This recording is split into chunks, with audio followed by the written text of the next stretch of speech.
अभी मेरे समक्ष बैठे मेरे पिता तुल्य बुजुर्ग, नौजवान साथी, प्यारे बच्चों, हमारी माताएं बहनें, आप सभी को मेरा जय भीम, नमो बुद्धाय। मैं मंच का सम्मान करता हूं, इसलिए मैं एक ही पंक्ति में इस देश के अंदर जन्मे सभी संत और महापुरुष जिन्होंने समाज हित के लिए अपना संघर्ष किया, उन सभी के चरणों में एक ही पंक्ति में नमन करता हूं, ताकि समय की सीमा को मैं ध्यान में रख सकूं और उसके अंतर्गत मैं अपनी बात शुरू करूं। ये कार्यक्रम शायद बाबा साहब डॉक्टर भीमराव अंबेडकर जी की जो जयंती है कल, उसके उपलक्ष्य में आज जेवरी के अंदर यह कार्यक्रम रखा गया है और हमें बुलाने का, यहां आने का सौभाग्य हमें प्राप्त हुआ। मेरे भाई बड़े मिशनरी साथी बॉबी गौतम जी, मैं आपका, आपकी पूरी टीम का, इस समस्त ग्रामवासियों का तहे दिल से धन्यवाद करता हूं, आभार करता हूं कि आपने मुझे यहां बुलाने का अवसर प्रदान किया। और जैसी मुझे सूचना मिली कि गांव जेवरी में गौरव भाई हमारे कमेटी के अध्यक्ष हैं, मैं तहे दिल से उनका और उनके साथी सभी टीम का मैं दिल की गहराई से धन्यवाद करता हूं, बहुत बहुत आभार व्यक्त करता हूं। मंच पर आसीन सभी मंचासीन का मैं अपने शब्दों के माध्यम से जय भीम करते हुए, नमो बुद्धाय करते हुए उनका हार्दिक अभिनंदन करता हूं। Doctor IPS doctor Rajeev Singh ji, आपका बहुत बहुत आभार, बहुत बहुत धन्यवाद। आपने इतना बहुमूल्य समय मुख्य अतिथि के रूप में इस कार्यक्रम में दिया। ये समस्त ग्रामवासी, हम सभी क्षेत्रवासी आपके साथ आभारी रहेंगे। बहुत बहुत धन्यवाद। मैं अपनी बात शुरू करने से पहले आप सभी साथियों का सहयोग चाहूंगा। एक अच्छे से नारे के साथ जय भीम, जय भीम, जय भीम। जब तक सूरज चांद रहेगा, जब तक सूरज चांद रहेगा, जब तक सूरज चांद रहेगा। बहुत बहुत धन्यवाद। मैं इस नारे में बाबा साहब के प्रति जो सम्मान देखता हूं, उस सम्मान को थोड़ा सा और बढ़ाना चाहता हूं। यदि आप सबको अच्छा लगे तो आपको जहां भी मौका मिले तो वो संदेश वहां तक पहुंचाना। मैंने यहां से नारा लगाया कि जब तक सूरज चांद रहेगा बाबा तेरा नाम रहेगा, लेकिन इसमें थोड़ा सा सम्मान और बढ़ा लीजिए। अगर यहां से बोला जाए किसी भी मंच से कि जब तक सूरज चांद रहेगा, आपको क्या बोलना है? बाबा साहब का नाम रहेगा, क्योंकि बाबा बहुत सारे हैं दुनिया में। मानते हो या नहीं मानते? बाबा बहुत सारे हैं दुनिया में, लेकिन बाबा साहब मात्र एक थे। इसलिए बोलना क्या है? बाबा साहब का नाम रहेगा। चलिए, जब तक सूरज चांद रहेगा, जब तक सूरज चांद रहेगा, जब तक सूरज चांद रहेगा। बहुत बहुत साधुवाद, बहुत बहुत धन्यवाद। अब मैं अपनी बात को शुरू करता हूं। मैं 2-3 बात से आपके समक्ष अपने शब्दों को रखूंगा। 1-2 घटना बाबा साहब के बचपन की मैं आपको बताना चाहता हूं, क्योंकि अपने जीवन में सभी व्यक्ति मां भी बनते हैं और बाप भी बनते हैं। जो महिला होती है मां बनती है और जो पुरुष होते हैं वो पिता बनते हैं। तो पिता का फर्ज क्या है?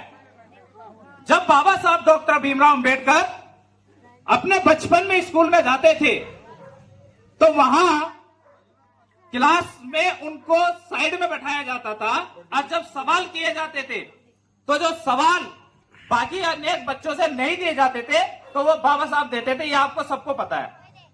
ये आपको सबको पता है। लेकिन बाबा साहब ने बचपन में शोषण झेला। बाबा साहब ने बचपन में शोषण झेला। उन्होंने कहा अपने पिताजी से जाके कि मैं स्कूल नहीं जाऊंगी, लेकिन बहुत दर्द दिल में रखते हुए बोलते हैं, क्योंकि पढ़ने का शौक बाबा साहब को बचपन से था। बचपन से पिताजी से कहा कि मैं इसलिए नहीं पढ़ना चाह रहा क्योंकि इतना शोषण होता है, ऐसी व्यवस्था इस देश में है कि गरीब को गरीब समझ करके उसके साथ इतना अत्याचार किया जाता है, उसका इतना शोषण किया जाता है कि उसको अच्छे तरीके से जीवन जीने का अधिकार इस देश में नहीं है। तो पिताजी के शब्द सुनना। पिताजी ने क्या कहा? पिताजी ने कहा कि भीमा, वो बाबा साहब को भीमा बोलते थे बचपन का नाम, कि भीमा मैं तुझे इसलिए नहीं पढ़ा रहा कि तू पढ़ लिख कर कुछ काबिल इंसान बन जाए, कोई धन दौलत कमा ले। नहीं, मैं तुझे इसलिए पढ़ा रहा हूं क्योंकि तेरे अंदर वो हुनर है, वो जज्बा है, वो योग्यता है कि आने वाले समय में इस देश में व्यवस्था परिवर्तन तुम लेके आओगे। वो परिणाम ये हुआ, लेके आए। जो समस्या बाबा साहब ने झेली, उनके पिताजी ने उन्हें समझाया कि आने वाली पीढ़ी हमारी ऐसी समस्या का सामना ना करे, इसलिए तुम्हें पढ़ना होगा। और पढ़ना होगा, ज्ञान पैदा करना होगा, और ज्ञान पैदा करके तब इस व्यवस्था के खिलाफ लड़ना होगा, तब जाके व्यवस्था परिवर्तन होगा। एक कहानी तो ये। दूसरी मैं आपको बताना चाहता हूं कि इस देश के अंदर एक बहुत अच्छा संविधान, सुंदर संविधान, जो बाबा साहब डॉक्टर भीमराव अंबेडकर जी के द्वारा लिखा गया, आप लोग सब जानते हैं। लेकिन वहां तक पहुंचने के लिए बाबा साहब, मैं उस संघर्ष को कुछ शब्दों में आपके बीच में रखना चाहता हूं। यह बात उस समय की है जब इस देश के अंदर कोने कोने से यह आवाज उठ रही थी कि हमें आजादी चाहिए, हमारे देश को आजाद करो। और यह आवाज किसके खिलाफ थी? यह आवाज उनके खिलाफ थी जब उस समय पर द्वितीय विश्व युद्ध के पास में, उनके बाद में अंग्रेजों का शासन जो यहां चल रहा था 1940 में, तब यह आवाज उठ रही थी कि हमारे देश को आजाद करो, हमें अपने देश को खुद संभालने दो। तो अंग्रेजों को लगा कि अब व्यवस्था ऐसी हो गई है कि हम भारत पर ज्यादा लंबे समय तक राज नहीं कर सकते। तो उन्होंने हमारे साथ में क्या करा? अपनी एक शर्त रखी। शर्त क्या थी? वो शर्त ये थी कि वो कहते थे कि हे भारतवासियों, आप आजादी की बात तो करते हो, लेकिन हमें ये तो बताओ कि इतना बड़ा भारत जिसमें इतनी सारी विषमताएं, इतने सारे भेदभाव, इतनी ऊंच नीच, आप इस देश को संभालोगे कैसे? यदि आप सच में आजादी चाहते हो तो आप पहले अपने देश का संविधान बनाओ, और जब आपके देश का संविधान बन जाएगा तब हम आपके देश को छोड़ करके चले जाएंगे। तो साहब, ये भारतवासियों के पास मौका आया कि भारत को अपने देश का संविधान बनाना था, और संविधान बनाने के लिए संविधान सभा को बनाना था। संविधान सभा जिसके साथ बननी थी, उस सभा में 389 सदस्य बन करके आने थे, जिसके माध्यम से संविधान को बनाना था। तो मैं आपको वो संघर्ष बाबा साहब का बता रहा हूं। जब ये मौका आया तो हमारे महापुरुष डॉक्टर भीमराव अंबेडकर ने सोचा कि यदि देश का संविधान बनाने में मेरा योगदान रहेगा तो मैं अपने समाज के, इस देश के गरीब मजलूम किसान जिनके साथ शोषण होता है, मैं उनके अधिकारों की रक्षा कर सकता हूं, उनकी बात कर सकता हूं, तो मुझे संविधान सभा का हिस्सा बनना पड़ेगा। तो साहब, वक्त आया चुनाव का। संविधान सभा के चुनाव होने थे। बाबा साहब डॉक्टर भीमराव अंबेडकर मुंबई की सीट से चुनाव लड़े। लेकिन मैं आपको बताऊं, इस देश की व्यवस्था इस तरह से थी कि वो मसीहा जिन्होंने संविधान को लिखा, वो अपना पहला चुनाव मुंबई से हार गए। ये बड़ा दुर्भाग्य। लेकिन सम्मानित साथियों, बाबा साहब के सीने में जो दर्द था, जो उनकी पीड़ा थी, आने वाले समय को वो जो देख रहे थे अपनी नजर से, उनके दिल में जो दर्द था, उसने दर्द ने बाबा साहब डॉक्टर अंबेडकर को इतना मजबूत बनाया कि उन्होंने सोच लिया, मैं चुनाव भले हार गया, लेकिन मैं हिम्मत नहीं हारूंगा। मैं कभी टूटूंगा नहीं, मैं कभी कमजोर नहीं होऊंगा और अपने लक्ष्य की प्राप्ति करके संविधान सभा में जाऊंगा, ये उन्होंने कहा। लक्ष्य के पीछे दौड़े, लक्ष्य के पीछे दौड़े, जाकर के बंगाल की सीट से चुनाव लड़ा। और मैं धन्यवाद अदा करना चाहूंगा उन मुस्लिम लीग का जिन्होंने बाबा साहब डॉक्टर भीमराव अंबेडकर को जिता के संविधान सभा का सदस्य बनाया। बाबा साहब संविधान सभा के सदस्य बन गए, लेकिन सम्मानित साथियों, दूसरे खेमे में हड़कंप मच गई, उनको पेट में दर्द होने लगा। वो कहने लगे, अरे ये डॉक्टर भीमराव अंबेडकर संविधान सभा का सदस्य बन गए, ये अपनी ऐसी तर्क के साथ, अपने ज्ञान के साथ ऐसी स्थिति यहां पैदा कर देंगे कि इस देश से समानता ही बराबर कर देंगे, सारी विषमताएं खत्म कर देंगे, सारे भेदभाव खत्म कर देंगे। इस तरीके से ये व्यवस्था परिवर्तन लेके आएंगे। और यदि इन्होंने ऐसा किया तो हमारे लोगों का, हमारी विचारधारा इस देश में कभी पनपने नहीं जाएगी। इसलिए डॉक्टर अंबेडकर को संविधान सभा से बाहर रखना होगा। तो लोगों ने क्या कहा कि डॉक्टर अंबेडकर, आपके लिए संविधान सभा के दरवाजे तो क्या, खिड़की तक बंद हैं। ये आप सब लोगों ने सुना होगा, सब लोगों ने सुना होगा। उसी दौरान बात चल रही थी देश के बंटवारे की। जब देश का बंटवारा हुआ तो बाबा साहब डॉक्टर भीमराव अंबेडकर जिस सीट से जीत करके आए थे ना, उनके साथ साजिश देखो क्या हुई। वो सीट, वो क्षेत्र भारत से अलग हो गया, देश का बंटवारा हुआ। मतलब ये हुआ कि बाबा साहब डॉक्टर अंबेडकर जिस सीट से जीत करके आए थे, वो क्षेत्र भारत का हिस्सा नहीं रहे। इसका मतलब बाबा साहब डॉक्टर अंबेडकर को संविधान सभा से वापस बैक करना पड़ा।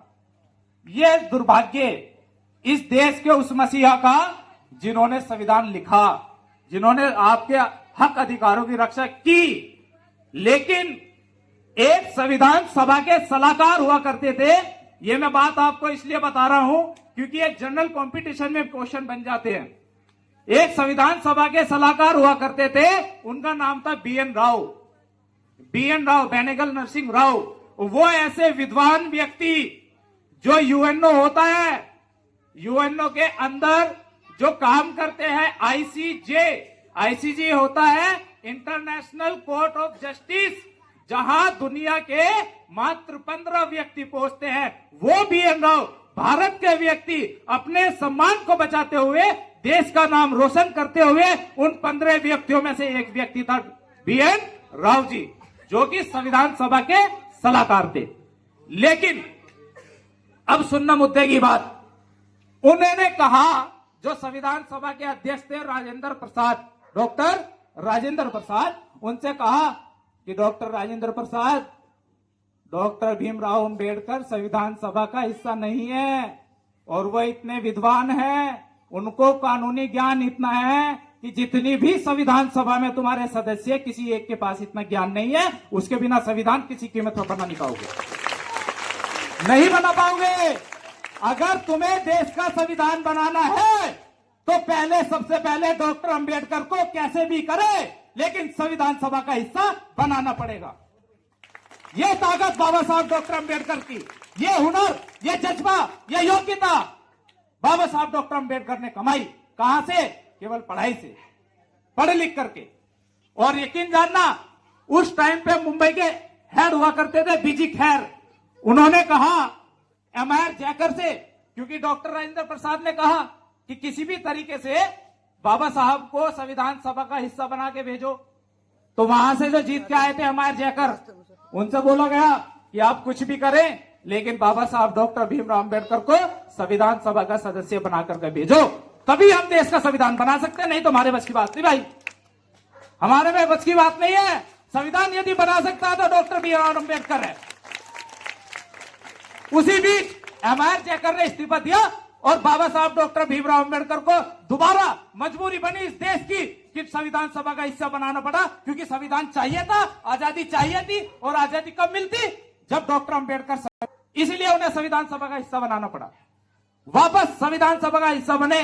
और सम्मानित साथियों, गर्व होता है इस बात को कहते हुए कि जब संविधान सभा का हिस्सा बने तो संविधान सभा के अंदर एक प्रारूप समिति थी जिसके अंदर 7 सदस्य थे और जिनके माध्यम से संविधान को बनाना था। यकीन करना, इतिहास पढ़ना, बड़े गर्व होगा आपको पढ़ते हुए। उस प्रारूप समिति का अध्यक्ष यदि किसी को चुना गया तो वो थे doctor B R Ambedkar. Doctor B R Ambedkar, क्योंकि सबको पता था इस देश के प्रथम कानून मंत्री है, और देश यदि चलेगा तो नियम से चलेगा, रूल रेगुलेशन से चलेगा, यहाँ के कानून से चलेगा, और उस कानून व्यवस्था को यदि कोई संभाल सकता है तो वो है डॉक्टर बी आर अम्बेडकर। वो है डॉक्टर बी आर अम्बेडकर। ये नाम ऐसे ही प्रसिद्ध नहीं हुआ, इसने बहुत संघर्ष किया है।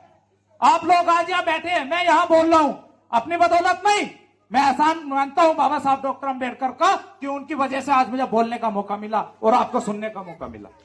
नहीं तो बोलने की इच्छा, बोलने की शक्ति, बोलने का हुनर, बोलने के लिए जो शोषण झेला जाता था वो ये समाज बहुत अच्छी तरीके से जानता है। जब संविधान बनने की तैयारी हुई तो आप यकीन जानना 7 सदस्यों में से कोई दिल्ली, कोई बीमार हो गए, किसी की डेथ हो गई, सारा का सारा भार किस पे आ गया? डॉक्टर अंबेडकर पर। लेकिन सम्मानित साथियों, उस डॉक्टर भीमराव अंबेडकर के अंदर वो दम था कि अगर कोई साथ दे न दे, लेकिन इस देश को एक मुट्ठी बनाने का जो व्यवस्था, जो हुनर, जो जज्बा डॉक्टर बी आर अम्बेडकर में था, वह अब भी संविधान बना सकते थे। वो करके दिखाया, सब इधर उधर हो गए, लेकिन बाबा साहब डॉक्टर अम्बेडकर ने हिम्मत नहीं हारी। क्यों नहीं हारी? क्योंकि उनको पता था अगर मैं अपने समाज की सुरक्षा कर सकता हूं तो मुझे समझ आऊंगा। हेलो, हमारे बीच में हमारे दूसरे मुख्य अतिथि हमारे बड़े भाई प्रोफेसर रवि कुमार जी भी आ चुके हैं, इनका भी तालियों से जय भीम।